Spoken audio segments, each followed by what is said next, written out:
Haleluya. Salam dalam kasih Tuhan kita Yesus Kristus. Selamat pagi.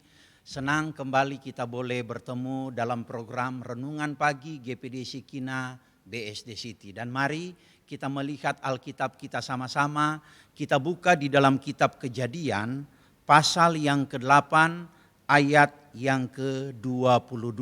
Demikian bunyi firman Tuhan. Selama bumi masih ada, takkan berhenti-henti musim menabur dan menuai, dingin dan panas, kemarau dan hujan, siang dan malam. Katakan amin. Bapak Ibu Saudara yang dikasihi Tuhan, kalau kita melihat Kejadian pasal yang ke-8, ayat ini muncul pada waktu di mana air bah yang melanda seluruh bumi pada waktu itu mulai surut. Dan Nuh dia datang bangun mesbah dan mempersembahkan korban binatang kepada Tuhan. Dan pada waktu Tuhan menerima korban daripada Nuh, salah satu yang Tuhan katakan bahwa selama bumi masih ada, takkan berhenti-henti musim menabur dan menuai. Bapak Ibu, pagi hari ini kita akan melihat hukum tabur dan tuai. Menabur dan menuai, bahasa ini itu sering kita dengar di dalam ilmu pertanian. Bahkan petani-petani mereka sangat peka sekali dengan keberadaan kata ini. Karena apa? Karena mereka senantiasa melakukan akan hal ini. Bahwa mereka menabur dan pasti mereka juga akan menuai. Dan kalau Tuhan ingatkan bagi kita bahwa selama bumi masih ada, keberadaan hukum tabur tuai itu tetap ada, maka biarlah di dalam keberadaan kehidupan kita ini, kita senantiasa didapati oleh Tuhan, kita mau dan senang untuk menabur yang baik. Katakan amin. Berapa banyak keberadaan kehidupan kita yang menganggap bahwa apa yang kita buat dan lakukan itu stop begitu saja atau berhenti dan tidak berkelanjutan.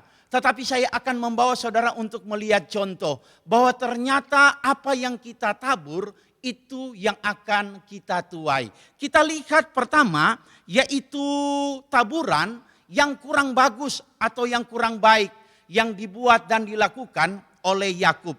Kita melihat bersama di dalam kitab Kejadian pasal yang ke-27. Kejadian pasal yang ke-27. Saudara buka saja ayat yang ke-22. Maka saudara akan dapati di sana bahwa Yakub dia datang kepada papanya yang bernama Ishak. Dan dia mengaku bahwa dia itu adalah Esau. Padahal dia Yakub. Karena apa? Karena dia memakai keberadaan pakaian daripada Esau dan tangannya dikasih bulu kambing. Dan waktu papanya Ishak bertanya, kenapa kamu punya suara Yakub tetapi badan kamu itu badan Esau? Yakub dia berkata apa? Saya Esau papa. Dia tipu papanya Ishak. Dan saudara yang dikasihi Tuhan, hukum tabur tuai tetap berlaku. Pada waktu Yakub dia mengembara pergi ke daerah pamannya yang bernama Laban. Maka dia jatuh cinta kepada salah satu anak daripada pamannya yang bernama Rahel. Dan kalau kita lihat di sana apa yang dikatakan dalam Kejadian pasal yang ke-29, maka saudara akan dapati di sana bahwa Yakub dia berkata kepada Laban, aku siap bekerja selama 7 tahun asalkan aku bisa mendapatkan Rahel. Dan firman Tuhan berkata bahwa Yakub dia bekerja 7 tahun lamanya untuk mendapatkan Rahel. Tetapi dia menganggap itu seperti beberapa hari saja. Karena apa? Karena cintanya kepada Rahel.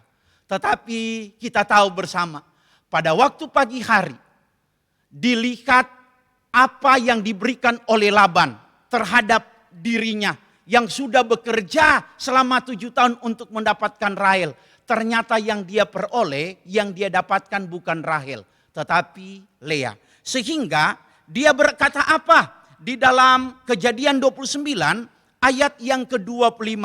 Tetapi pada waktu pagi tampaklah bahwa itu Lea. Lalu berkatalah Yakub kepada Laban, apakah yang kau perbuat terhadap aku ini? Bukankah untuk mendapat Rahel aku bekerja padamu? Mengapa engkau menipu aku? Bapak Ibu Saudara yang dikasihi Tuhan, lihat. Yakub pernah menipu papanya Ishak. Dan akhirnya juga Yakub dia menuai. Di mana dia ditipu oleh pamannya yang bernama Laban. Kemudian contoh yang kedua. Di dalam kitab Ester pasal yang kedua. Kalau saudara baca dan melihat firman Tuhan di sana. Maka saudara akan dapati. Di mana pada zaman Ahasveros memerintah kerajaan Media Persia. Maka ada seorang Yahudi keturunan Benyamin yang bernama Mordekai. Alkitab berkata dengan jelas bahwa Mordekai dia pernah berbuat yang baik, yang indah. Dia pernah melaporkan keberadaan ada dua orang yaitu Bigtan dan Teres dalam Ester pasal yang kedua. Saudara bisa baca mulai ayat yang ke-21. Maka keberadaan dua orang ini yang ingin berbuat jahat kepada raja itu diketahui oleh Mordekai. Dan Mordekai melaporkan hal itu. Tetapi sayang bahwa perkara itu dinyatakan betul benar dan Bigtan dan Teres itu dihukum. Tetapi tidak ada penghargaan, seolah-olah tidak ada sesuatu yang diperoleh Mordekai yang sudah melakukan kebaikan. Yang sudah berbuat sesuatu yang indah sehingga Raja Ahasveros itu bisa selamat. Dikatakan di dalam Ester pasal yang kedua ayat yang ke-23, perkara itu diperiksa dan ternyata benar, maka kedua orang itu disulukan pada tiang dan peristiwa itu hanya dituliskan di dalam kitab sejarah.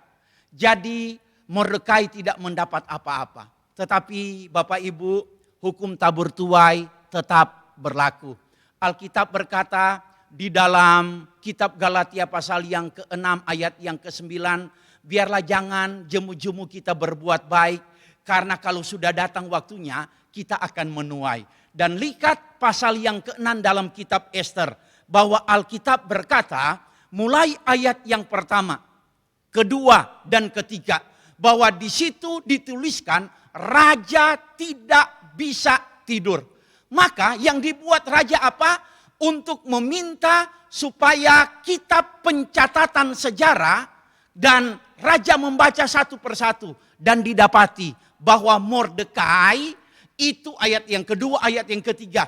Itu dituliskan pernah berbuat yang baik, yang indah. Tetapi dia tidak memperoleh apa-apa. Sampai raja bertama ayat yang ketiga bahwa sudah penghargaan apa yang diperoleh telah diberikan kepada Mordekai. Mereka katakan belum. Dan kalau saudara baca ayat selanjutnya. Mordekai mendapatkan kemegahan. Mordekai mendapatkan penghargaan. Karena apa yang dia tabur, dia tuai. Bapak Ibu, hidup ini singkat. Biarlah kita mau menabur hal-hal yang baik. Karena percaya kita juga akan menuai. Kita tahu Alkitab berkata dalam kitab Injil. Bahwa kalau engkau mau orang berbuat sesuatu terhadap dirimu, perbuatlah itu juga kepada orang lain. Biarlah keberadaan kehidupan kita menjadi anak-anak Tuhan yang mau menabur yang baik dalam apa yang ada dalam hidup kita. Apakah dengan perbuatan kita, dengan perkataan kita, dengan apa yang kita miliki, kita bisa melakukan yang baik terhadap orang lain. Ingat bahwa kita menabur. 2 Korintus pasal 9 berkata bahwa menabur sedikit, menuai sedikit. Menabur banyak akan menuai banyak. Maju terus dalam Tuhan, Tuhan Yesus memberkati kita semua. Kita berdoa. Bapa dalam nama Tuhan Yesus, terima kasih buat pagi yang indah, buat hari yang baru ini. Kami sudah dibekali dengan firman-Mu, percaya bahwa Tuhan sayang dalam hidup kami dan akan menyertai serta memberkati hidup kami ini. Tanamkan firman-Mu, kami boleh menjadi pelaku-pelaku yang baik di hadapan Tuhan. Dalam nama Tuhan Yesus Kristus, kami berdoa bersyukur. Semua yang diberkati berkata, amin. Selamat pagi, Tuhan Yesus memberkati kita semua.